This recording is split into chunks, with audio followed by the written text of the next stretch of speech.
इस देश की बेटी को बचाना भी है, इस देश की बेटी को पढ़ाना भी है और इस देश के बेटी को बढ़ाना भी है।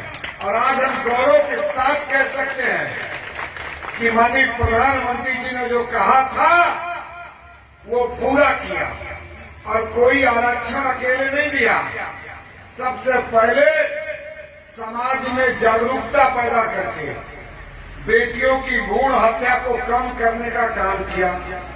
दूसरा काम क्या किया, इस देश के बेटियों का सम्मान बचाने के लिए इज्जत घर और शौचालय बनाने का काम किया। जब मैं कभी कभी भाषण में कहता हूं तो लोग मेरे ऊपर हंसते हैं। जरा पुरानी महिलाएं जो है वो जो बुजुर्ग महिलाएं हैं वो जानती हैं, जब वो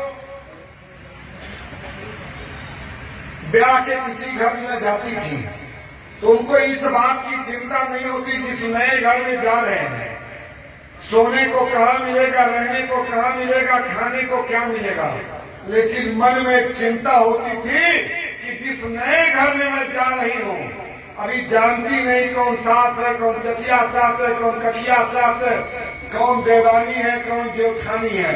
अगर मुझको सोच लग जाए तो मैं किससे कहूँगा। वो शर्म हया के मारे दिन भर अपने पेट को दाबे रखते थे। बात सही है कि नहीं? सही हो तो ताली बजाइए। और घर की बुजुर्ग महिलाएं छोटी बेटियों को भेज के पूछवाती थी कि पूछती थी कि पूछो बहू को कहीं शौच तो नहीं आई। अगर बहू ने गलती से बता दिया कि शौच आई है तो उसका समाधान नहीं होता था। कहते थे कि बिटिया पतोहू जरा इसको दाबे रखो, अंधियार होने दो, जब अंधेरा हो जाएगा तो गांव के बाहर ले जाएंगे। उस शर्म हया से मुक्ति दिलाने का काम अगर देश के यशस्वी प्रधानमंत्री ने किया है तो देश और दुनिया में कई उदाहरण देखने और सुनने को नहीं मिलता। और बात यही नहीं रुकी, खाना बनाने से लकड़ी के, चाहे लकड़ी हो, उपली हो, कंडी हो, और बरसात के सीजन में तो और जब धुएं में भोजन बनाती थी तो सबसे ज्यादा स्वास्थ्य किसका खराब होता था?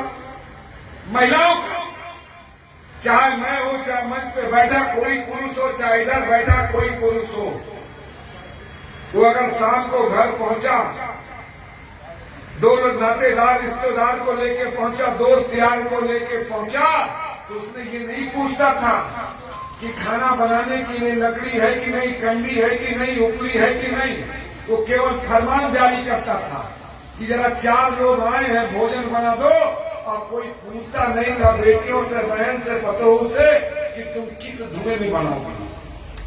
अगर इसको मुक्त कराने का काम निःशुल्क रसोई गैस कनेक्शन पूरे देश में 10 करोड़ देके इस देश की बेटियों को, माओं को अगर स्वस्थ करने का संकल्प किसी ने लिया तो देश के यशस्वी प्रधानमंत्री आदरणीय नरेंद्र भाई मोदी ने लिया। और बात यही नहीं रुकी, आगे सुनिए। आदमी को उतना घर की चिंता नहीं होती, चाहे वो बहू हो, बेटी हो, माँ हो, किसी रूप में हो। अगर घर में इनकम बढ़ती है तो सबसे पहले उसका सपना होता है कि ये घर पे पक्की छत हो जाए। होता है कि नहीं होता है? और घर बनाने की बात आ जाए तो अपना गहना गुड़िया भी अगर बेचने की बात आती थी तो सबसे पहले कुर्बानी देने का काम कोई करती थी तो मेरी देश की बेटियां, देश की बहनें करती थी।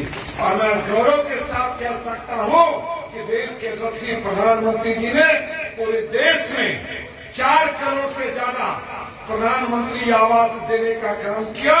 वहीं कौसानी में 55 लाख, उत्तर प्रदेश में 55 लाख से ज्यादा प्रधानमंत्री आवास देके बहनों के सर पे छत देने का काम किसी ने किया तो प्रधानमंत्री ने किया। और बात यही नहीं रुकी, आगे बढ़ती है। जिस कार्यक्रम में मैं आज आया हूं, मैं जानता हूं उस पीड़ा को। अगर घर में कोई पुरुष बीमार हो जाए, घर का कोई सदस्य बीमार हो जाए और इलाज के लिए पैसा न हो तो चाहे पुरुष हो, चाहे पिता हो, पुत्र हो, पोता हो, वो सबसे पहले घर के महिलाओं की तरफ ताकता है।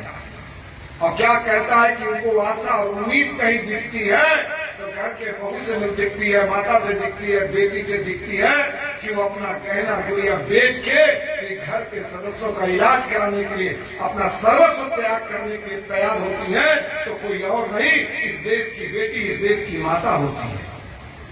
और इस तनाव से मुक्त करने का काम किसी ने किया तो देश के यशस्वी प्रधानमंत्री आदरणीय नरेंद्र भाई मोदी ने किया। देश के 10 करोड़ परिवारों को, 50 करोड़ लोगों को 5 लाख तक का निःशुल्क इलाज देने का काम जो किया, आज उस उद्घाटन अवसर पर अब तक कौशाम्बी में पिछले 3 सालों में 10,000 से ज्यादा लोगों का निःशुल्क इलाज आयुष्मान कार्ड के माध्यम से हुआ है। और आज देश के यशस्वी प्रधानमंत्री आदरणीय नरेंद्र भाई मोदी जी के जन्म दिवस के अवसर पर 17 सितंबर माननीय प्रधानमंत्री के जन्म दिवस से लेकर राष्ट्रपिता महात्मा गांधी के 2 अक्टूबर की जन्म जयंती तक जो एक अभियान चलाया जा रहा है कि जो छूटा है उनको आयुष्मान कार्ड बनाने का काम करें, कीर्तिमान स्थापित कर रहा है। आज हम गौरव के साथ कह सकते हैं कि माननीय प्रधानमंत्री जी के नेतृत्व में जहां देश में 11 करोड़ से ज्यादा किसानों को किसान सम्मान निधि देने की बात की जाए, 11 करोड़ से ज्यादा लोगों को आयुष्मान कार्ड देने की बात की जाए, 10 करोड़ से ज्यादा शौचालय बनाने का काम किया जाए, 10 करोड़ से ज्यादा लोगों को उज्ज्वला गैस कनेक्शन देने की बात किया जाए, 4 करोड़ से ज्यादा प्रधानमंत्री आवास देने की बात किया जाए, हमने किसी भी योजना में जाति के नाम पे, धर्म के नाम पे, क्षेत्र के नाम पे कोई भेदभाव नहीं किया है। और आज हम गौरव के साथ कह सकते हैं कि देश ऐसे मजबूत हाथों में है जो देश नए इतिहास लिख रहा है। चाहे चंद्रयान की उपलब्धि हो, चाहे G20 की उपलब्धि हो, चाहे धारा 370 की बात किया जाए, चाहे अयोध्या में राम मंदिर के निर्माण की बात किया जाए। मैं कहने आया हूं कि आप देख लीजिए पिछले 9.5 साल में मोदी सरकार, पूरे 6.5 साल में योगी सरकार ने देश को नई ऊंचाई पे पहुंचाने का काम किया है। या कौशाम्बी की बात करें, किसी ने कल्पना नहीं की थी कि कौशाम्बी का अपना मेडिकल कॉलेज होगा, किसी ने कल्पना नहीं की थी कि कौशाम्बी का अपना रोडवेज डिपो होगा, कभी किसी ने कल्पना नहीं की थी कि कौशाम्बी में अपना हर बेड का 50 बेड का हॉस्पिटल होगा, कभी किसी ने कल्पना नहीं की थी कि कौशाम्बी में 1000 करोड़ की से ज्यादा लागत से राम वनगमन मार्ग का निर्माण होगा, कभी किसी ने कल्पना नहीं की थी कि कौशाम्बी में 1000 करोड़ से ज्यादा के बौद्ध सर्किट का निर्माण होगा, कभी किसी ने कल्पना नहीं की थी कि कौशाम्बी के एक गांव के गांव मजरे का विद्युतीकरण होगा, कभी किसी ने कल्पना नहीं की थी कि कौशाम्बी के एक गांव एक मजरे को हर जगह नल से जल देने का काम ही सरकार करेगी। इसलिए मैं ये कहने आया हूँ कि लोग निश्चित रूप से 2024 का चुनाव सर पर है। लोग आएंगे जात के नाम पे, धर्म के नाम पे, क्षेत्र के नाम पे, भैया भतीजावाद के नाम पर आपसे वोट मारने का काम करेंगे। मेरा और आपसे केवल इतना निवेदन है, मेरी बहनों से निवेदन है, माताओं से निवेदन है, क्षेत्र के लोगों से निवेदन है कि उनसे पूछा जाना चाहिए कि इतने लंबे समय तक जिस कौशाम्बी का इतना गौरवशाली वैभवशाली इतिहास है, उसको देश और दुनिया में स्थापित करने का काम क्यों नहीं किया गया? कौशाम्बी का अपना रोडवेज डिपो के निर्माण का काम क्यों नहीं किया गया? कौशाम्बी में राम वनगमन का निर्माण क्यों नहीं किया गया? कौशाम्बी में बौद्ध सर्किट का निर्माण क्यों नहीं किया गया? कौशाम्बी के गौरवशाली वैभवशाली इतिहास को देश और दुनिया में स्थापित करने के लिए उसके संग्रहालय का निर्माण क्यों नहीं किया गया? इसलिए मैं इतना निवेदन करने आया हूँ कि आज कौशाम्बी में, चाहे कौशाम्बी हो, प्रदेश हो, देश हो, जिस प्रकार से देश के यशस्वी प्रधानमंत्री जी ने 80 करोड़ लोगों को 5 किलो प्रत्येक व्यक्ति हिसाब से निःशुल्क राशन देने का काम किया हो, चाहे टीकाकरण का काम हो, मैं ये कहने आया हूँ कि कौशाम्बी बहुत लंबे समय से जात की राजनीति, क्षेत्र की राजनीति की बात की जाती है। अब समय आ गया है कि कौशाम्बी को जात से, क्षेत्र से ऊपर उठाने की जरूरत है। और मैं ये भी कहने आया हूँ जिनको आयुष्मान कार्ड मिला है उनको अभिनंदन, जिनको नहीं मिला उनको चिंता करने की जरूरत नहीं है। जिनको प्रधानमंत्री आवास मिल गया उनका स्वागत है, अभिनंदन है। जिनको नहीं मिला उनको चिंता करने की जरूरत नहीं है। जिनको उज्ज्वला गैस कनेक्शन मिल गया उनको अभिनंदन है। जिनको नहीं मिला उसको चिंता करने की जरूरत नहीं है। जिनको किसान सम्मान निधि मिल गई उनको बधाई है, उनको अभिनंदन है। जिनको नहीं मिला उनको चिंता करने की जरूरत नहीं है। केंद्र और प्रदेश में योगी और मोदी की सरकार है। निश्चित रूप से समाज के अंतिम पायदान में बैठे हुए एक एक व्यक्ति को जो जिस चीज का पात्र है, जिस प्रधानमंत्री आवास का पात्र है उसको प्रधानमंत्री आवास मिलेगा, जो उज्ज्वला का पात्र है उनको उज्ज्वला मिलेगा, जिसको गैस कनेक्शन का पात्र है गैस कनेक्शन मिलेगा, जिनको प्रधानमंत्री आवास प्रधानमंत्री किसान सम्मान निधि का पात्र है उसको वो मिलने वाला है। क्योंकि यह सरकार किसी के नाम, जात के नाम पे, धर्म के नाम पे, क्षेत्र के नाम पे भेदभाव नहीं करती। मैं आपको केवल ये भरोसा दिलाने आया हूँ, जिसको मिल गया उनको अभिनंदन, जिनको नहीं मिला उनको चिंता करने की जरूरत नहीं है। पिछले 6 साल, 6.5 साल की योगी जी के कार्यशैली को देख लीजिए। 7 लाख से ऊपर हमें नौकरी दी है। हमने जात के आधार पर, धर्म के आधार पर, क्षेत्र के आधार पर भेदभाव नहीं किया है। जो पात्र है, जो योग्य है उसको हमने देने का काम किया है। मैं इतना कहते हुए आपसे एक अंतिम निवेदन करता हूं। जब जो बात मैंने पहले कही थी कि इस क्षेत्र को लंबे समय से जात में बांट के, क्षेत्र में बांट के राजनीतिक चश्मे से देखने का काम किया गया है। मैं गौरव के साथ कहता हूं कि 1.5 साल से जिस विधायक को आपने जिताया है उस विधायक की तुलना में मेरा विधायक बहुत आगे था। कम से कम लोगों से मिलता था, लोगों के आंसू पोंछता था, लेकर वो दुख दर्द देखता था। लेकिन 1.5 साल से जो जाति के नाम पर जीत के गया है उसका दर्शन भी दुर्लभ है, उसको ढूंढने से नहीं मिलने वाला। और अभी मैं सुबह घर में बैठा था, मेरे पास कुछ लोग आए, पूछे सांसद जी पिछले 9 साढ़े 9 साल से आप सांसद हैं, आपने कोई बड़ा घर नहीं बनवाया। मैंने कहा मेरे समझ में नहीं आता कि संसदी में पैसा कहाँ से आता है। यहाँ पे गुजरी की बात करने वाला, जुदरी और बजरी की बात करने वाला आदमी प्रयागराज के आलीशान महल में रहता है, लखनऊ के महलों में रहता है। मैं पूछना चाहता हूँ किस फैक्ट्री का पैसा है, कौन सी फैक्ट्री लगी है जहाँ से पैसा आता है। पहले जब मैं सांसद नहीं था तो मैं भी सोचता था सांसद विधायक बनूंगा तो मार पैसा आएगा। 9.5 साल हो गया, कोई तो पैसा वैसा नहीं आया। तब मुझको सोचने पे मजबूर होना पड़ता है कि पुराने नेताओं का चाहे सफाई हो चाहे बसपाई हो, कौन सी फैक्ट्री से पैसा आता है मेरे समझ में नहीं आता। तो मुझको थोड़ा बाद में समझ में आया क्या बात। और आज मैं गौरव के साथ कहता हूँ, चाहे मेरी सरकार हो, चाहे मेरा विधायक हो, चाहे मैं हूँ, हमने नौकरी के नाम पे, असलाहे के नाम पे, ठेकेदारी के नाम पे, पट्टेदारी के नाम पे पैसा नहीं लिया है। और आज इसका प्रमाण है, अगर हम अधिकारियों से पैसा वसूलते इतना भव्य कार्यक्रम नहीं कराते। कराते क्या? बिल्कुल नहीं कराते। कहते कि सांसद जी जब तुम कर देंगे, जब पैसा नहीं बचा तो कार्यक्रम कहाँ से कराएंगे। मैं गलत कह रहा हूँ क्या भाई? अगर मैं सही कह रहा हूँ तो जोरदार ताली स्वागत है। इसलिए आपको हम बधाई देने भी आए हैं क्या हम सब सौभाग्यशाली हैं। ऐसे कालखंड में ऐसे राजनीति कर रहे हैं जब देश रोज नए इतिहास में नया कीर्तिमान स्थापित कर रहा है। चाहे चंद्रयान की उपलब्धि हो, चाहे G20 की उपलब्धि हो, चाहे राम मंदिर का निर्माण हो, चाहे काशी विश्वनाथ कॉरिडोर का निर्माण हो, चाहे महिलाओं को 33% आरक्षण देने की बात हो, चाहे ओबीसी आयोग को संवैधानिक दर्जा देने की बात हो, और चाहे सवर्ण समाज में जो गरीब है, भूमिहीन है, कमजोर है, अशिक्षित है, एससी के आरक्षण में बिना कटौती किए, ओबीसी के आरक्षण में बिना कटौती करे 10% का आरक्षण देने का गौरवशाली काम किसी ने किया तो देश के सबसे प्रधानमंत्री मोदी जी इस दावे के साथ आपके साथ आए हैं। और मैं एक बात और कह के अपनी बात पूरी करता हूँ। देश के सबसे प्रधानमंत्री जी को इस देश की माताओं, बहनों और बेटियों पे बहुत भरोसा है।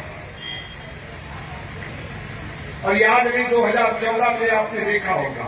और 2014 की बात छोड़िए, जब वो मुख्यमंत्री गुजरात थे और जब 12 साल का मुख्यमंत्री का कार्यकाल पूरा करके दिल्ली आने लगे तो उनके अकाउंट पे जितना सैलरी का पैसा था, साथियों बताते हुए आंख नम होती है, मन भर आता है। उस सारे पैसे को उन्होंने सचिवालय में संस्था बना के वहाँ के बेटियों की शिक्षा के लिए पूरा का पूरा पैसा दान करके चले गए। ऐसे यशस्वी प्रधानमंत्री का स्वागत करते अभिनंदन करते। और मैं ये भी जिम्मेदारी के साथ कहता हूँ, एक सांसद होने के नाते कौशाम्बी के गौरवशाली वैभवशाली इतिहास को देश और दुनिया में स्थापित करने के लिए लगातार प्रयासरत है, लगातार जारी है। चाहे कौशाम्बी महोत्सव के माध्यम से, चाहे कौशाम्बी में बौद्ध सर्किट के निर्माण से, चाहे कौशाम्बी में कौशाम्बी का संग्रहालय के निर्माण से, चाहे कौशाम्बी के रामायण सर्किट से निर्माण से, कौशाम्बी के गौरवशाली वैभवशाली इतिहास को देश और दुनिया में स्थापित करना चाहता हूँ। जब मैं राजनीतिक और सामाजिक जीवन में आया तो मुझको ये देख के पीड़ा होती है, जिस जनपद का इतना गौरवशाली वैभवशाली इतिहास है, जहाँ पे स्वयं एक आंगन में माँ गंगा, माँ एक आंगन में माँ जमुना स्वयं विराजती हो, जिसके एक आंगन में माँ विंध्यवासिनी स्वयं विराजती हो, एक आंगन में भगवान बुद्ध ने चौमासा बिताया हो, एक आंगन में जैन धर्म के छठे प्रभु ने अपना जन्म लिया हो, जिस भूमि पर भगवान कृष्ण को स्वयं शिक्षा के लिए रहना पड़ा हो, ऐसी पवित्र भूमि के लिए लोग जब देश के कोने कोने में मजदूरी के लिए भटकते हैं तो साथियों देख के पीड़ा होता है। और मैं संकल्प लेके राजनीति में आया हूँ कि कौशाम्बी के गौरवशाली वैभवशाली इतिहास को देश और दुनिया में स्थापित करके यहाँ के पर्यटन की अपार संभावनाओं को मैं बढ़ाने वाला हूँ, जिससे कि कौशाम्बी के नागरिकों को रोजगार के लिए कहीं जाना न पड़े। एक अंतिम बात, लोग कहते हैं, मैं कहता हूं जबकि अंतिम बात, तो मतलब ये कि बहुत काम हुआ और बहुत काम बाकी है। मैं ये नहीं कहता कि सभी काम समाप्त हो गए। 75 साल का कचरा इकट्ठा था, उसको साफ करने के लिए समय चाहिए। बहुत काम किया है, बहुत काम बाकी है। आज ऐसा कोई घर नहीं जहाँ पे नौजवान बेरोजगार नहीं है। मैं कहना चाहता हूँ, अरे मोदी जी के 9.5 साल की सरकार के बच्चे थोड़ी बेरोजगार हैं, अभी तो 9.5 साल के हैं। ये सरकार भी 6.5 साल के हैं। जो 20 से 25 साल के नौजवान हैं वो सपा बसपा और यूपीए सरकार की देन है कि नहीं है? हाँ, जब उनका बोझा उठाने को तैयार है तो हमारा बारी आएगा तो हमारा कोई नौजवान बेरोजगार नहीं रहेगा। और रोजगार का मतलब केवल सरकारी नौकरी नहीं, रोजगार के एक नहीं अनेक साधन है। मैं खुद जीता जागता उदाहरण हूँ। अपने पूरे खानदान में मैं अकेला बीएससी किया। मेरे ना कोई आगे ना कोई पीछे, कोई पढ़ा नहीं। और जब मैं बीएससी कर लिया तो मेरा बड़ा भाई कहता है नौकरी का फार्म भरूंगा, क्या नहीं भरूंगा। तो उस दिन लाठी लाठी तरह मार खाया कि आज नहीं आ गया। इसलिए मैं इतना निवेदन करते हुए कि कौशाम्बी को परम वैभव पर ले जाने के लिए आप सभी का सहयोग चाहिए, आशीर्वाद चाहिए।